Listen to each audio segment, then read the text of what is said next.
Good morning, everyone. Good evening, good afternoon, wherever you are, and welcome to this week's Weekly Energy Boost.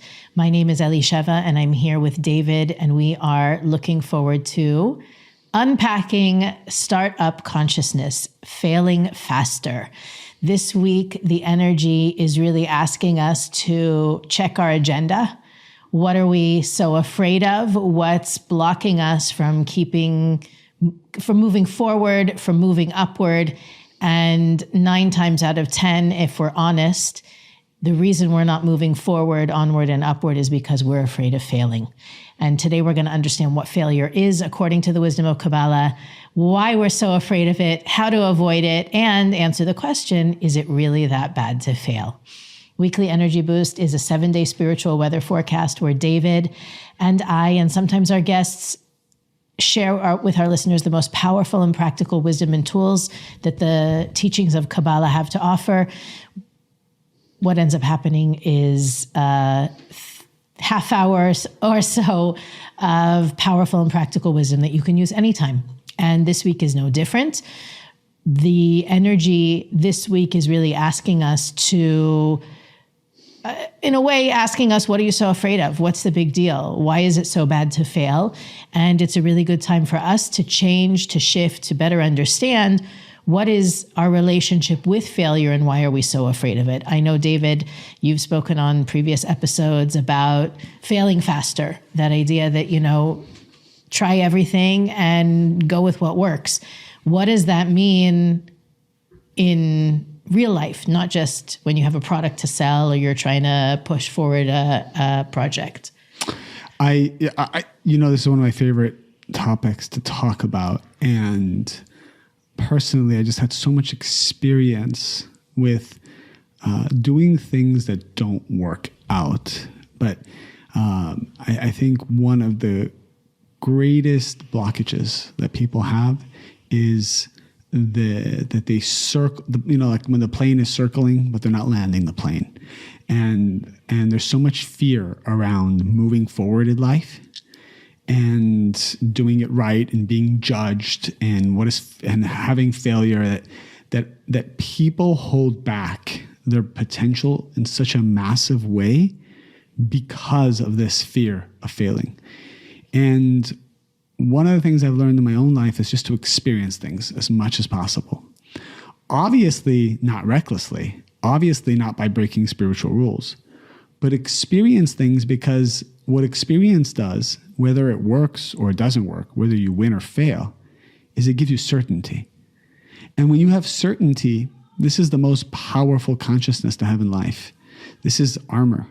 This is immunity. This is what manifestation is all about, is certainty. And the reason why people don't have certainty is because they don't try, they don't explore, they don't fail, they don't win. I see this with kids all the time. When they fall or they get their finger jammed in a door, and all these things happen, all of a sudden it registers in their mind what they have certainty about what is danger and what is safety. But before a child experiences pain or falling, they don't understand. They just don't know. It's in a state of potential. And many of us, the reason why we don't have certainty is because we're still in a state of potential. Why is experience so powerful? Everybody thinks they have a good idea of how to do something, but until you've done it, experienced it, seen what the details are, it's always much more complicated. Like, imagine building a house. Everybody thinks like, okay, building a house is straightforward, or building any kind of construction is straightforward. And here's the timeline, here's the budget, here are the materials, here are the people. But until you've actually gone through it and have a sensitivity and an inner sense for all the things that can go wrong, and most likely will go wrong, you will have delayed in that project. You will be 2 to 3 times delayed in the building of that project. So for all of us, to realize that one path to certainty is trying things, moving forward constantly. You have an idea, it's the right intention, but you're scared. Just do it. Just do it and adjust along the way. I love the analogy of sometimes it's okay to build the plane while it's flying in the air. And that is hard for people. People think, well, the plane can't take off until it's fully built. I love building planes in the air. It sounds dangerous. It sounds scary, but you're moving forward. You're moving forward. Why do you think people are so afraid of failing? Why is it such a trigger for people? Why are people afraid of failing? I think it on a spiritual level, it goes back to the story of the Garden of Eden, of Adam and Eve. I think on a very unconscious level, we're all worried that we're going to miss the mark again. Kabbalah teaches that Adam and Eve are, in a way, a metaphor for all of humanity. And all of humanity had this test. There's one thing you can't do, don't do it. And humanity failed. So we all have, on a spiritual DNA level, this scar. God asked us to do one thing, and the one thing he asked us to do, we couldn't. Number two is that the memory of how it felt to fall short. I think that's really, if you ask somebody to indicate their failures, make a resume, a timeline of all the times they failed in their lives, most people don't have such a bad track record. So I often ask people, what are you so afraid of? People who meet me one-on-one, that's one of the most, probably the question I ask the most that really helps us get down to the core of things is, what are you really afraid of? And if you break down, if you can hack at the weeds of the story and the details and the excuses, you'll always find that at the core of that, there is this feeling, we failed, we messed up. I'm afraid to mess up again. I'm afraid to fail again. I'm afraid if I fail one more time, that'll be the end of me. And so I think on a conscious level, part of our work is to look at what are the real risks. What's the worst thing that could happen? And if we're honest with ourselves, it's not that bad most of the time. There's definitely a cohort of people who are afraid of failing. But what most people don't know is that there is probably a greater population of people who are afraid of succeeding. People are afraid of manifesting. People are afraid of having more. People That's are so counterintuitive. It's counterintuitive to what we think. But if you actually think of the level of self-sabotage that comes from people who make, and we know it's like spiritually, Kabbalah explains the concept of the bread of shame. That what we're most scared of is actually subconsciously on a soul level, is to develop bread of shame, which is the receiving of energy that hasn't been earned. And this is the concept we learned in Kabbalah 1, then class 7, that the soul came down to this world to earn the light. And it already had, in the endless, before the creation of our world, the soul had already received everything, felt the shame of receiving passively, and not working for it, not being a co-creator of that. So the soul's sole purpose is to come to this world and be a co-creator. So deep down inside, we're not so conscious of it, but our soul is. We are actually afraid to receive because it reminds us of the bread of shame that we had back in the endless, before the creation of this world. So why we say failing is so valuable, because every time you fail, you earn. Every time you push to do something for the right reason, with all the right intentions, but it doesn't work out, you earn. It's actually even better to fail than to succeed many times. So in our lives, we have to realize that it's about building the vessel for the energy. Building the vessel, but we're also focused on the energy. We're so focused on the thing that we want, on just clarity. People want clarity about situations. Clarity is energy. You want to receive clarity, you have to earn clarity. It's not about finding the right person who will tell you what you need to hear to be clear. Because even if you find the right person, they'll say the wrong thing to you if you don't have the vessel to receive it. So everything we do is to develop our own vessel spiritually. I'm thinking for myself, one of the windows in time that we talk about is the first day of Libra. It's called Rosh Hashanah. Most people consider it as a Jewish holiday, but we have to realize Rosh Hashanah is a window in time that every soul in this world receives the potential energy they need for the next 365 days. Every soul in this world. It's a 48-hour process that the gates are open to receive the destiny for the coming year. And of course, the destiny can change day to day based on our actions, but that's the starting point. And if there's ever something to prepare a vessel for, to receive light, it's these 2 days. So the sages say that at least 30 days before there's preparation that we must do. And you're thinking to yourself, Elishev is thinking, why is he talking about this? We're 5 months away from this. But I've started to think about it because I said to myself, if these 2 days have the greatest light, it's never too early to prepare my vessel for it, because how I will guarantee myself to receive is what I do with my consciousness and myself right now. And it's about getting excited, about finding the fears inside of ourselves. I had a friend, it was very powerful. I had a friend who once went through AA and shared with me many things and did amends. And I thought it was such a powerful process. I told myself, I want to go to AA.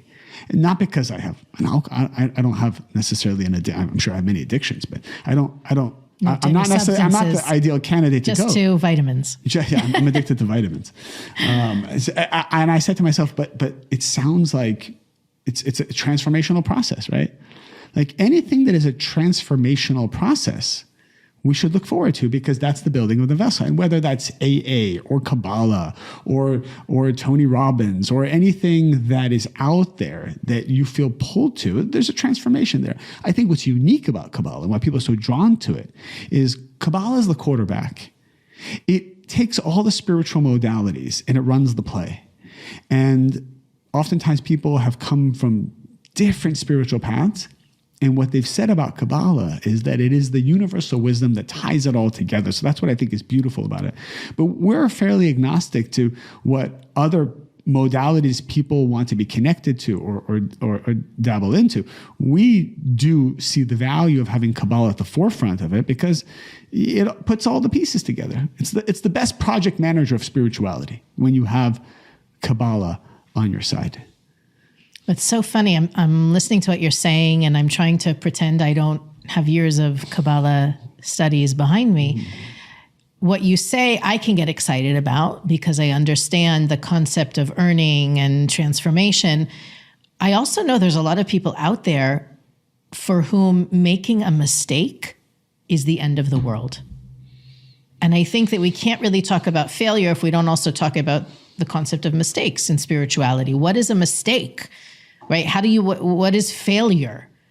Failure is not, I don't know. I think that it's an important conversation to have because there are some people that they make mistakes and they shake it off and they keep moving. And it's, they may remember it, they grow from it, they learn from it, and they become stronger, right? We love stories about those people, right? They pivot.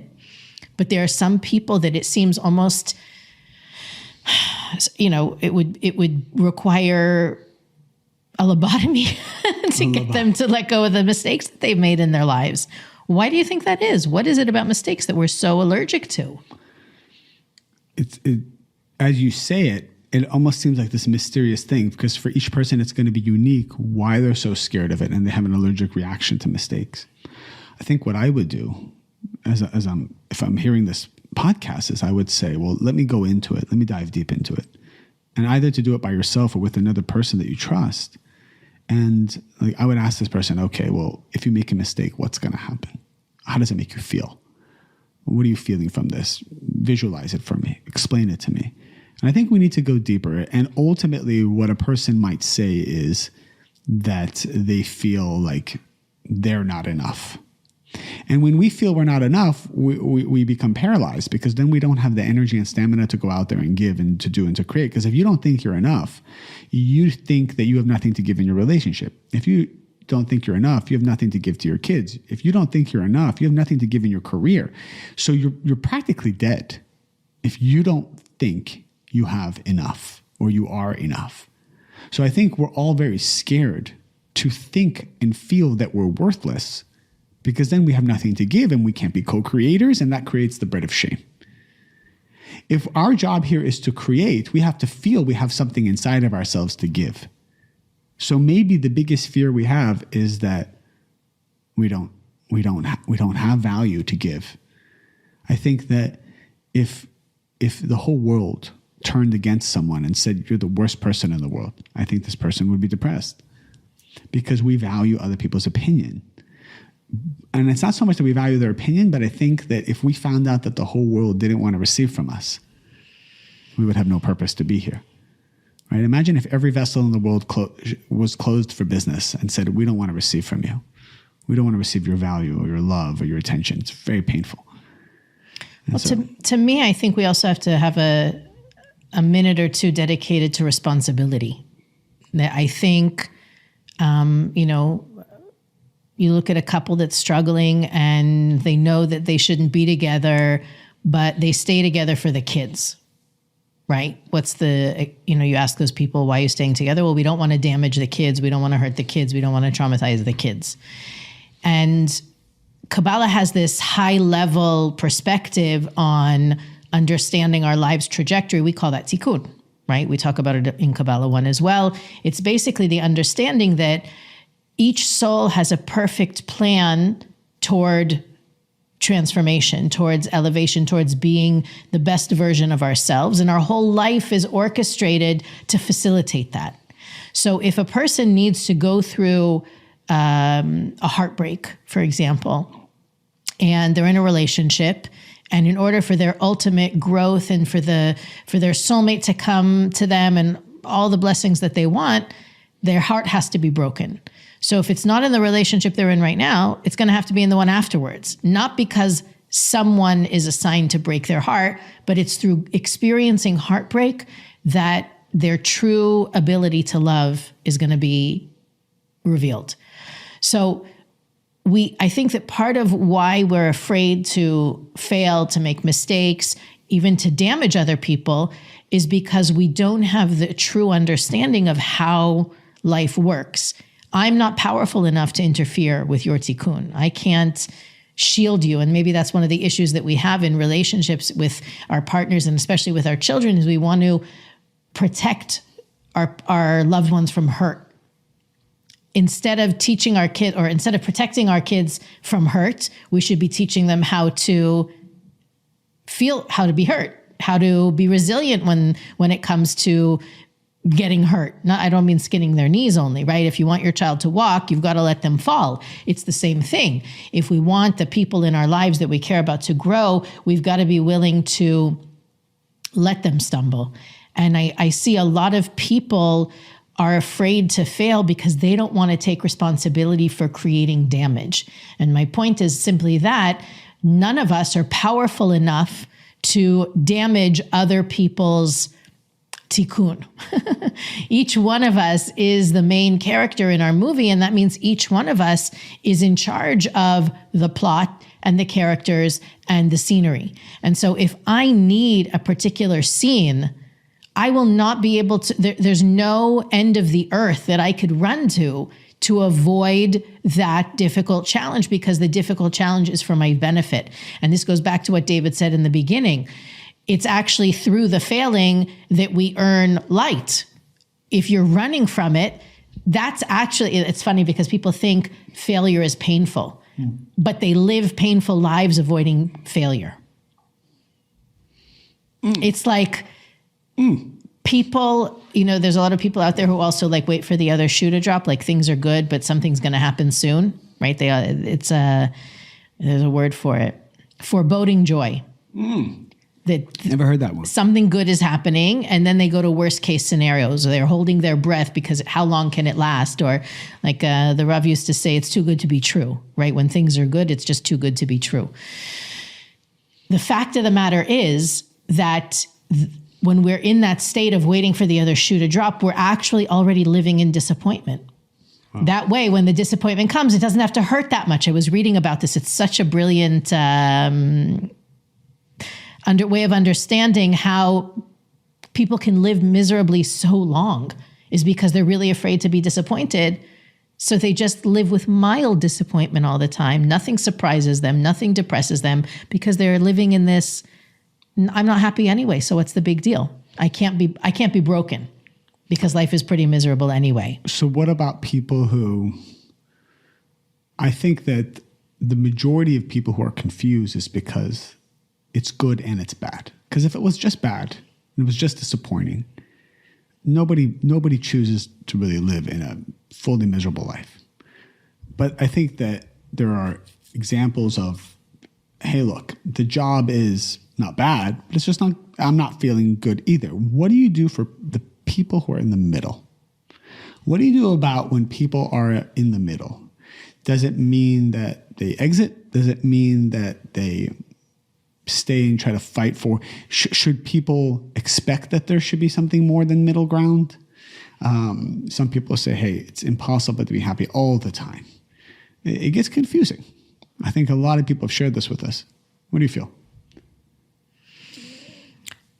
I feel it is our birthright to be totally fulfilled. That doesn't mean we bounce around ecstatic like we won the lottery every single day. Life does have its ups and downs. And the goal is to experience a higher degree, a greater degree of light in your life consistently. There are ups and downs. I don't want to say that there's no downs. Even the most spiritually minded, connected, elevated person who has, spick and span consciousness still has downs, because as we're saying, that's where the light is. That's how we grow. That's where the moments of feeling good are created by the moments of feeling not good and working through them. I was just listening to a lecture actually,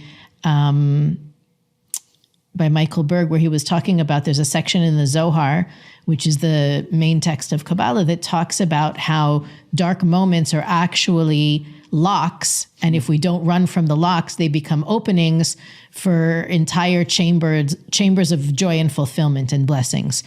And the problem is that when we experience darkness, we don't embrace it. We don't recognize this low moment is actually can be the opening for greater blessings. So we avoid it, we push it away, we deny it, we pretend it's okay. And that's what I wanted to answer your question. The people who are in the middle that don't experience great joy, but also don't experience great disappointment, I think are numb to the darkness, so that there isn't that, like you said, I can't take it anymore. If we were in touch with how dissatisfied we were, it would be so painful. We wouldn't be able to handle it. So it's like they raise their tolerance of misery so that they can survive. And to your point, I think a lot of people, and maybe society has trained us to be in this mode of, I'm going to go to school so I can get a good job, so I can have a good retirement plan, so I can retire and live a good life. And, we're always working towards something that we're not experiencing now. We're never truly present. And that buy-in within itself is a mistake, because your only opportunity to reveal light is right now. So I think that for all of us to shift it, it's really about looking at the present moment right now. Not looking toward the future, you said, I think last month in one of the episodes, that there's some people are just bracing themselves for impact, right? Waiting for the worst, expecting that there's going to be a blow up. And many times it doesn't happen. Obviously, sometimes it does, but that's no indication that. I think this is the underlying point, and what we want everybody to go to walk away from this week's episode with is there really isn't anything. There's no such thing as failure. We may assign failure to a particular situation or inadequacy or feeling like we missed the mark. We may say that was a failure. But if you understand that every moment in your life, that idea of tikkun, that it's all set up to get you to your next level and then your next level and then your next level, even the moments that feel like failure are a part of that divine plan. So you're not, even when you think you're failing or when you think you failed, you haven't, unless you decide you have. So what are practical things that we can take with the energy of this week to move forward?